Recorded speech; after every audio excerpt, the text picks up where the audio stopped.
د ګرامر په برخه کې موږ سره نن ورب دی. نو راځو تعریف یې کوو.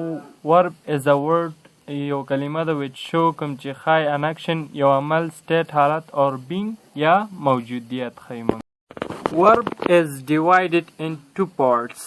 Verb په دوه برخو ویشل شوی ده چې عبارت دی ordinary verbs یا معمولی فعلونه، auxiliary verbs یا کومکی فعلونه. اوس راځو دوستانو helping verb ته یا کومکی فعلونه are those words هغه فعلونه دي چې ښایي د sentence active or passive چې جمله active ده یا passive ده and also shows tenses او زمانی ښایي. اوس راځو دوستانو main verb ته are those verb هغه فعلونه دي that show کوم چې ښایي action عمل state حالت in link relation او تعلق موږ ته ښایي.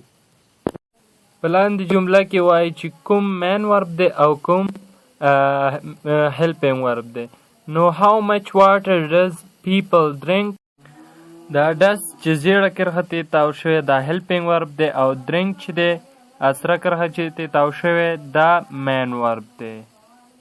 له لیدو څخه مو مننه. زموږ چینل سبسکرایب کړئ، بیل آیکن ووهئ چې تر څو نور ویډیوګان هم تاسو ته اپډیټ شي.